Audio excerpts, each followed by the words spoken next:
Welcome to NET JRF with Aditi. मैं अदिति आप लोगों के लिए लेके आई हूँ आज का क्वेश्चन फॉर द डे। और आज का क्वेश्चन फॉर द डे होने वाला है बहुत ही इंपॉर्टेंट और मुझे लगता है मोस्ट डिमांडिंग यूनिट में से, जो कि है आप लोगों का मैथमेटिक्स। जैसे कि आप सभी लोग जानते हो कि 2021 का प्रीवियस ईयर पेपर एनालिसिस मैंने आप लोगों के लिए किया था और आपको साफ साफ बताया था कि आपके एग्जाम में इस बार मैथमेटिकल रीजनिंग वाले यूनिट से बड़े मजेदार और बड़े इंटरेस्टिंग क्वेश्चंस पूछे गए हैं। तो जो लेटेस्ट पैटर्न है उसके अकॉर्डिंग कैसे क्वेश्चंस आपके एग्जाम में आए स्पेसिफिकली फ्रॉम मैथमेटिक्स, वो आज मैं आप लोगों को क्वेश्चन फॉर द डे के अंदर सॉल्व करवाने वाली हूँ। 3 क्वेश्चन सॉल्व करेंगे, तीनों ही अलग अलग टाइप के हैं, बट बहुत बेसिक्स और बिल्कुल सिंपल एप्लीकेशन पर बेस्ड क्वेश्चन है। तो डरना बिल्कुल नहीं है, आप इनको ट्राई करिए, समझने की कोशिश करिए। वीडियो के एंड में मैं आप लोगों को एक मजेदार ट्रिक भी सिखाने वाली हूँ, तो पूरा वीडियो देखिएगा। अगर आप लोगों को सेशंस अच्छे लग रहे हैं, आपको लगता है कि मैं यहाँ पर कुछ मीनिंगफुल कर रही हूँ, तो वीडियो को लाइक करके कॉमेंट करके जरूर बताया करो। चैनल को सब्सक्राइब नहीं किया है तो सब्सक्राइब कर लीजिएगा। थैंक यू सो मच अभी तक आप लोगों ने इस चैनल को जितना भी सपोर्ट दिखाया उसके लिए। बाकी और बच्चों के साथ शेयर करिएगा, अगर हो सके तो जरूर लाइक करके कमेंट किया करो। अब आप लोगों से बात करते हैं आज की टॉपिक के बारे में। जैसे कि हमने मैथमेटिक्स की बात करी, तो देखो मैं आपके लिए तीनों ही प्रीवियस ईयर क्वेश्चन लेके आई हूँ। और इकोनॉमिक्स का जो पेपर था उसका प्रीवियस ईयर पेपर है ये पेपर 1, जिसमें आप लोग देख सकते हो कि देखो सबसे पहला जो क्वेश्चन है, अब ये चाहो तो आप इसको मैथमेटिक्स का बोल लो, चाहो तो आप इसको रीजनिंग का बोल लो, या आप कह लो इसे कॉमन सेंस का क्वेश्चन देखो बड़े मजेदार तरीके से आपको स्टेट किया हुआ है। सिर्फ और सिर्फ लैंग्वेज को समझना है, अपने आप आपका आंसर निकल जाएगा। कह रहा है कि how tall is a tree that is 6 metres shorter than the wall that is 7 times higher than the tree.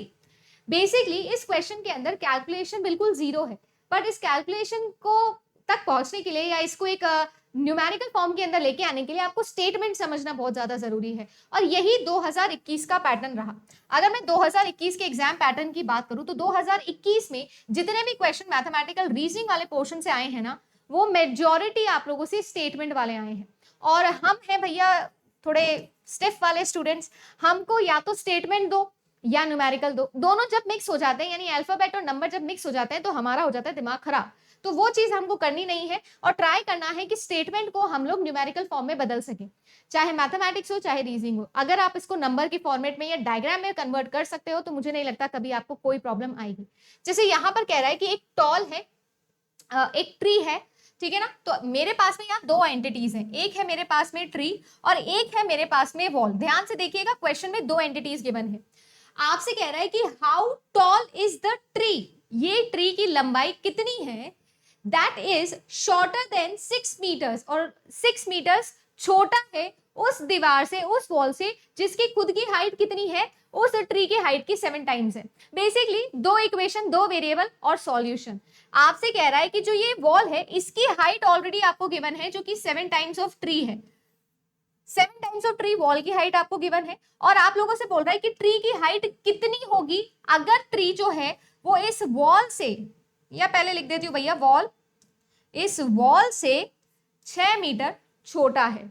तो करना कुछ नहीं है, वॉल की जगह 7t लगा दीजिएगा, -6 कर दीजिएगा, ये 6 इधर आ जाएगा, ये आ जाएगा 7 का t माइनस t, यानी कि आ जाएगा 6t, और 6 से 6 यहाँ कैंसिल हो जाएगा और t की वैल्यू जो है वो आ जाएगी 1। और यही आप लोगों का आंसर होना चाहिए था। तो उम्मीद करती हूँ कि समझ में आया होगा। देखो ये क्वेश्चन करना कोई बड़ी बात नहीं है, सिर्फ प्रॉब्लम ये है कि पैनिक वाली सिचुएशन में इस वाले क्वेश्चन को हम लोग गलत पढ़ लेते हैं, थोड़ा इधर उधर हो सकता है, मिस्टेक हो जाए, तो इस वजह से प्रॉब्लम आ सकती है। बट मेरे हिसाब से इसका आंसर होना चाहिए 1 मीटर्स। चलिए आगे नेक्स्ट क्वेश्चन की तरफ बढ़ती हूँ। देखो अगला क्वेश्चन भी ऐसा ही है, बड़े मजेदार तरीके का। यहाँ पर इस क्वेश्चन के अंदर, अरे रुक जा भाई, यहाँ पर इस क्वेश्चन के अंदर आप लोगों का जो बेसिक कॉन्सेप्ट है वो पूछा गया है। Selling price, cost price, profit loss, discount, MRP, base price या लिस्ट प्राइस जिसको बोलते हैं, इन सब का बेसिक कॉन्सेप्ट है। अब हम सब लोग डरते रहते हैं कि यार सिंपल इंटरेस्ट, कंपाउंड इंटरेस्ट का या सेलिंग प्राइस, कॉस्ट प्राइस वाले क्वेश्चन का कैसा सवाल आएगा, प्रॉफिट एंड लॉस का, डिस्काउंट का कैसा सवाल आएगा। चाहो तो हम बहुत डिफिकल्ट सवाल इसमें बना सकते हैं, बट एग्जामिनर ने आप लोगों से बड़ा बेसिक सवाल पूछा है। सिर्फ बेसिक्स क्लियर होंगे तो आराम से सॉल्व हो जाएगा। और अगर आप सभी लोगों ने इस चैनल पर ऑलरेडी मैंने एक वीडियो बनाया है वो देखा है, तो आप लोगों ने ऑलरेडी सीखा हुआ होगा वो वाला मेथड। देखो क्या कह रहा है कि if the selling price of 24 results is a discount of 20%। Question की लैंग्वेज को फिर से ध्यान से समझते हैं। आपसे कह रहा है कि मैंने कोई आइटम खरीदा है, उस पर मैंने अगर 20% डिस्काउंट दिया तो उसकी सेलिंग प्राइस या बेचने वाली कीमत आई है 24 रुपए। 24 रुपीज। तो आप ये बताइए कि अगर सेम आइटम को मैं 30% डिस्काउंट पर बेचूं तो उसकी सेलिंग प्राइस कितनी आएगी। हिंदी में पढ़ोगे तो थोड़ा और आसान लगेगा, बिल्कुल वैसे ही जैसे कि मैंने अभी आपको समझाया। अब देख लीजिए, मेरे पास में एक आइटम है, मैं मान लेती हूं, क्योंकि मैं तो हमेशा ही किसी भी आइटम की, specially cost price selling price वाले क्वेश्चन में यानी प्रॉफिट एंड लॉस में, मैं हमेशा 100 मानती हूं बेस प्राइस या कॉस्ट प्राइस। मैंने कहा कि कोई आइटम 100 रुपए का था, इस पर मैंने 20% का डिस्काउंट दिया। जब मैं इसका 20% डिस्काउंट निकालूंगी तो मेरी जो कॉस्ट आएगी वो आएगी 80। और ये क्या है, ये है मेरी सेलिंग प्राइस। मेरे अकॉर्डिंग सेलिंग प्राइस कितनी है वो बता रही हूँ। आपसे ये कह रहा है कि नहीं 30% डिस्काउंट पे बेचना है जी, लीजिए जी 30% डिस्काउंट पे बेचोगे तो कितने में बेच दोगे, 70 रुपए में बेच दोगे। आपको क्वेश्चन कह रहा है कि मैंने 24 रुपए में बेचा था 20% डिस्काउंट वैल्यू पर मेरे अकॉर्डिंग तो मैंने कितने में बेचा है भैया, 80 रुपए में बेचा है। Original value upon according value multiply by asking value.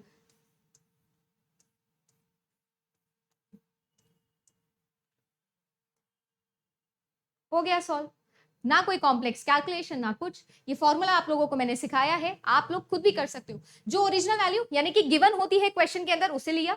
मेरे अकॉर्डिंग इसी आइडेंटिटी की क्या वैल्यू है भाई, मेरे अकॉर्डिंग तो 20% डिस्काउंट में 80 रुपए में बेच रहा था ना, क्योंकि मैंने तो 100 वैल्यू मानी है। मेरे अकॉर्डिंग अगर 30% डिस्काउंट पे बेचता तो 70 में आती, तो ओरिजिनली कितनी आती, 24 से मल्टीप्लाई करके निकाल लिया। तो 8 से 3 टाइम्स गया 24, 0 से 0 गया 3, 7 से 21 आ गया। तो ये आप लोगों का क्वेश्चन हो गया। चलो एक और ट्राई कर लेते हैं। अब आप खुद ही डिफिकल्टी लेवल जज कर लीजिएगा कि क्या ये डिफिकल्ट है भी कि नहीं है। नेक्स्ट क्वेश्चन देखिए, आप लोगों को ये क्वेश्चन दिया हुआ है स्पीड एंड डिस्टेंस से। सबसे ज्यादा अगर कोई एक टॉपिक में बोल सकती हूँ जो आप लोगों की 2021 पेपर में आया है तो वो आया है जी स्पीड और डिस्टेंस वाला। बट बिल्कुल बेसिक बच्चों वाले क्वेश्चंस आए हैं। बच्चों वाले ऐसे कि आप लोगों को speed is equals to distance upon time निकालना अगर आता है ना तो आपके लिए कभी कोई प्रॉब्लम होगी ही नहीं। सिर्फ एक चीज और याद रखनी है आप लोगों को कि आपको हमेशा ध्यान रखना है कि मीटर पर सेकंड एक यूनिट होती है और किलोमीटर पर आवर एक यूनिट होती है। तो मीटर पर सेकंड को हमेशा किलोमीटर पर आवर में कन्वर्ट करना है तो क्या करना होता है, और वाइस वर्सा के लिए भी आपको याद रखना होता है कि क्या करना होता है। तो अगर ये चीज कन्वर्जन आपको आते हैं तो कभी भी स्पीड डिस्टेंस वाले क्वेश्चंस में प्रॉब्लम नहीं आएगी। जैसे कि यहाँ पर देखो, आप लोगों से कह रहा है कि कौन सा स्टेटमेंट यहाँ ट्रू है। 3 स्टेटमेंट्स आपको गिवन थे और आपको बताना था कौन कौन सा ट्रू है या कौन कौन से ट्रू हैं या कोई एक ही ट्रू है। इस तरीके के क्वेश्चन आए थे। देखो पहला स्टेटमेंट क्या कह रहा है कि अगर यदि ए और बी की चाल, यानी आपसे बोला जा रहा है that if A is speed is more than B is speed, अगर ए की स्पीड बी से ज्यादा है then to travel the same distance A will take more time than B. अब ये जो क्वेश्चन है स्टेटमेंट में गिवन है, बट हमारे पास तो फॉर्मूला होता है ना, बचपन से पढ़ते आ रही हूं कि speed is equals to distance upon time होता है। अब ध्यान से देखिएगा, यहां पर से 2 कंक्लूजन निकलते हैं। क्या कि स्पीड जो है वो डायरेक्टली प्रोपोर्शनल होता है डिस्टेंस का, और जो स्पीड है वो इनवर्सली प्रोपोर्शनल है आप लोगों की किसके, आपके टाइम के।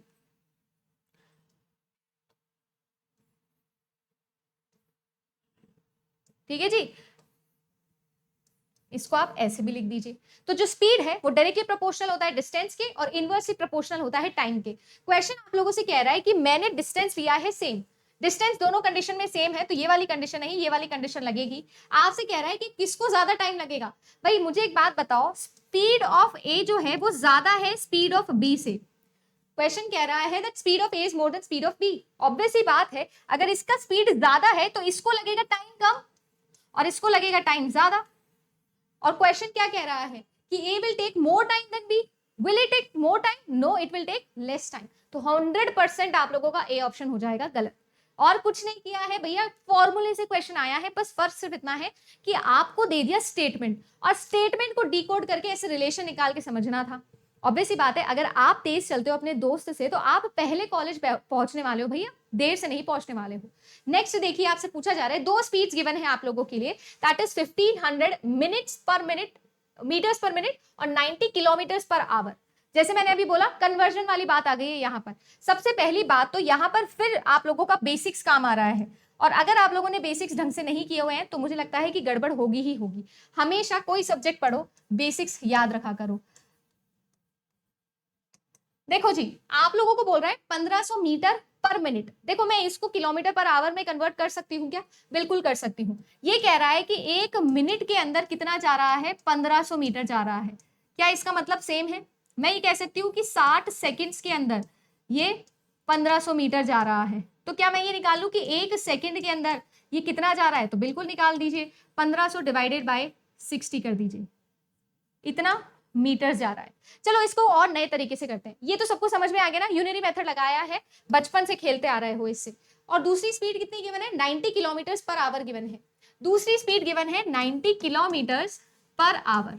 देखो इसको भी मैं दोबारा से डिस्टेंस में कन्वर्ट करती हूँ। 1 घंटे के अंदर 90 किलोमीटर चल रहा है। अब 90 किलोमीटर को ऑब्वियस ही बात है, अगर मैं कन्वर्ट करना चाहूं किसके ऊपर? मीटर के ऊपर, तो मैं क्या कर सकती हूँ, क्योंकि 1 किलोमीटर इज इक्वल्स टू कितना होता है? 1000 मीटर्स होता है ना। तो मैं इसको मल्टीप्लाई बाय 1000 कर दूं तो मीटर में आ जाएगा। देखो राइट हैंड साइड मैंने बराबर कर दिया है जी, मीटर मीटर ले आई हूं। आगे कह रहे हैं 1 आवर। 1 आवर के अंदर कितने मिनट होते हैं? 60 मिनट होते हैं। तो 60 मिनट में कितना चलेगा? 90,000 मीटर्स 60 मिनट्स के अंदर। यहां पर 1 मिनट में कितना चल रहा था? 1500 चल रहा था। देखिए वैसे तो सॉल्व यहीं पर हो जाना चाहिए, बट चलो कोई नहीं, मैं आपसे बोल रही हूँ कि 60 मिनट की बात हो गई है और इसको मल्टीप्लाई कर दो, यानी कि 60 मल्टीप्लाई बाय 60 तो सेकंड्स आ जाएगा, क्योंकि 1 मिनट के अंदर 60 सेकंड्स होते हैं। ये बराबर आ जाएगा आपके 90,000 मीटर्स के। यानी मैं बोल सकती हूँ कि 1 सेकंड निकालना हो तो 90,000 को डिवाइड कर दीजिए 60/60 से। ये 2 जीरो से ये 2 जीरो यहाँ पर गए तो ये 2 जीरो और ये 2 जीरो निकल जाएंगे। यहाँ पर हो जाएगा 6 में, देखो आप इसको डायरेक्टली 6 से काट सकते हो, 3 से काटो, जैसे आपकी मर्जी हो काटो। ये 3 से 2 टाइम्स कट जाएगा, ये 3 से 3 टाइम्स कट जाएगा, अगेन ये 3 से 2 टाइम्स कट जाएगा। यहाँ पर कितना बचेगा? 100 बचेगा, और नीचे कितना बचेगा? 4 बचेगा, यानी आ जाएगा जी 25। यहाँ पर आ गया है 25, और यहाँ पर कितना आ जाएगा? देखिए यहाँ पर 6 0 से 0 कटेगा, आप लोग को काटेंगे 6 से 2 टाइम, आई मीन 3 से 2 टाइम्स, 5 से गया, 0 से गया, और ये भी आ गया 25। यानी कुल मिला के हमने जो भी सॉल्व किया, मैंने कुछ भी नया नहीं किया है, सिर्फ दोनों को इक्वेट करा है, दोनों को मीटर मीटर में कन्वर्ट कर लिया, सेकंड सेकंड में कन्वर्ट कर लिया। आप लोग यहाँ देख सकते हो, यहाँ भी 25 आ रहा है, यहाँ भी 25 आ रहा है। तो कुल मिला के ये बोल रहा था कि दोनों स्पीड इक्वल है, तो बिल्कुल इक्वल है। ऑब्वियस सी बात है, मैंने समझाया है आपको और तरीके सिखाने के लिए ये वाला वीडियो बना रही हूँ, तो थोड़ा टाइम लग रहा होगा, बट जब आप इसको एग्जाम में करोगे तो आपको तरीका पता लग गया, तो आपको किसी को नहीं समझाना है, तो आप तो जल्दी से कर सकते हो। बेसिकली इसे किसी एक ऐसे यूनिट में कन्वर्ट कर लीजिए जिससे ये वाला भी उसी यूनिट में कन्वर्ट हो जाए, चाहे वो किलोमीटर पर आवर हो सकता है, मीटर पर सेकंड हो सकता है, आपकी जो मर्जी हो आप वो कर सकते हो। डायरेक्टली आप लोग इसे कन्वर्ट करो और सॉल्व करो, जैसे मैंने किया है समझाने के लिए, वैसे आप लोग अपने आप से करिएगा तो आपको थोड़ा कम समय लगेगा, बट बेसिक्स है ये, बेसिक्स। मैथमेटिक्स का सबसे बड़ा शॉर्ट ट्रिक ये है कि कोई शॉर्ट ट्रिक होता ही नहीं है। अगर आपके बेसिक्स स्ट्रांग है तो आपको बड़े स्टेप कम समय में लगेंगे करने के लिए, तो ऑब्वियसली वो शॉर्ट हो जाएगा। ठीक है, जिनको समझ में आ रहा होगा उनको समझ में आ गई होगी मैं क्या बोलना चाहती हूँ। By walking at the speed of 18 kilometre per hour the distance covered in 2 minutes and 30 seconds is 750 metres. अब अगेन यहाँ पर भी speed is equals to distance upon time वाले फॉर्मूले को ही अप्लाई करना है और सॉल्व करना है। चलिए आइए सॉल्व करते हैं। Bye walking at the speed of 18 kilometre per our, अब आप लोगों को स्पीड गिवन है कितनी? 18 किलोमीटर पर आवर की। दूसरी चीज आपको क्या गिवन है कि जो डिस्टेंस हमने कवर किया है 2 मिनट 30 सेकेंड्स के अंदर, 2 मिनट 30 सेकेंड्स के अंदर वो कितना है? वो है जी 750 मीटर्स। अब यहां पर आपके काम आएगा इस किलोमीटर पर आवर को, 18 किलोमीटर पर आवर को आप लोग किस में कन्वर्ट कर लीजिए? मीटर पर सेकंड में कन्वर्ट कर लीजिए। क्यों? क्योंकि ये मीटर में गिवन है और ये सेकंड्स में गिवन है, ऑल्दो मैं इस वाले मिनट को भी सेकंड्स में ही कन्वर्ट कर सकती हूँ। तो बेसिकली ये 2 मिनट 30 सेकंड्स कितना हो जाएगा? 2 मिनट में होंगे 120 सेकंड्स प्लस 30 सेकंड्स और चल रहे हैं, तो टोटल आ जाएंगे 150 सेकंड्स। मेरे से पूछा जा रहा है कि अगर 150 सेकंड चलूं 750 मीटर्स तो स्पीड कितनी आएगी? अगर वो 18 किलोमीटर पर आवर के बराबर आ रही है तो यानी कि थर्ड स्टेटमेंट भी सही है। चलिए करके देखते हैं। मैंने आप सभी लोगों से बोला कि कैसे इसे कन्वर्ट किया जा सकता है। जब भी किलोमीटर पर आवर से मीटर पर सेकंड के अंदर कन्वर्ट करते हैं तो जो भी आपकी स्पीड गिवन होती है उसको आप लोग मल्टीप्लाई करेंगे किससे? 5/18 से।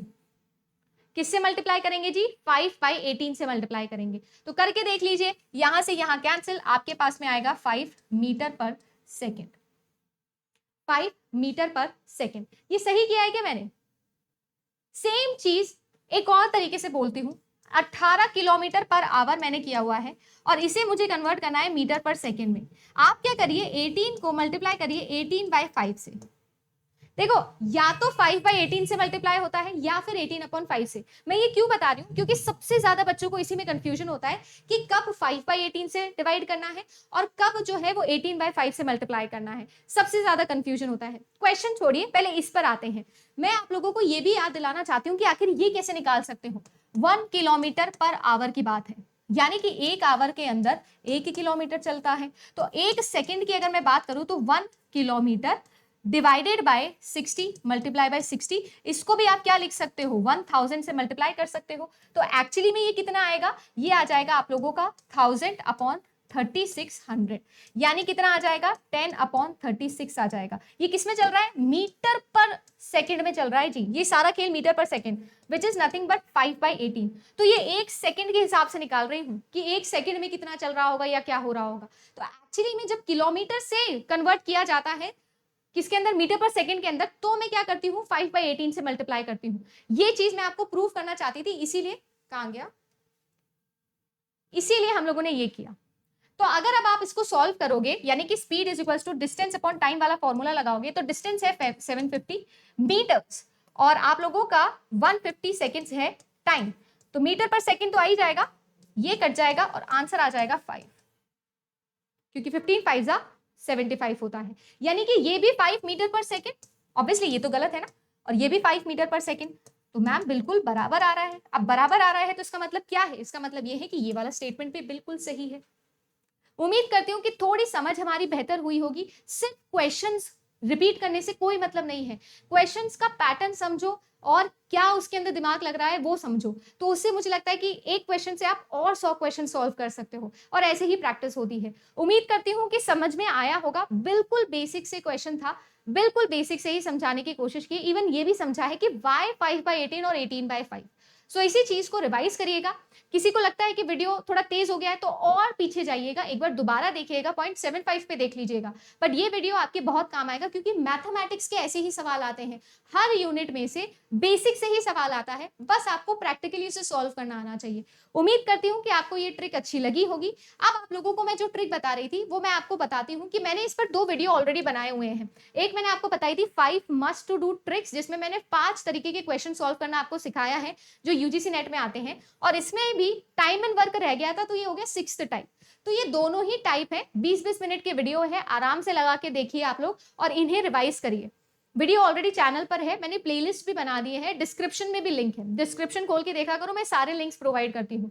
तो उम्मीद करती हूँ ये जो क्वेश्चन फॉर द डे है आप लोगों के लिए, ये बहुत इंपॉर्टेंट चल रहा होगा और आप लोग सभी लोग इसे सॉल्व कर रहे होंगे। तो बस इसी तरीके से इसे शेयर करते रहिए और आगे बढ़ाते रहिए। उम्मीद करती हूँ कि ऐसे ही मैं बाकी सभी स्टूडेंट्स की भी हेल्प कर पाऊंगी। इसके अलावा अगर आपको आज का वीडियो अच्छा लगा तो जरूर लाइक करना, शेयर करना, चैनल को सब्सक्राइब नहीं किया है तो सब्सक्राइब भी कर लीजिएगा। बहुत जल्दी एक रीजनिंग पर भी ऐसा ही वीडियो लेकर आने वाली हूँ और आप लोगों से question for the day discuss करने वाली हूँ।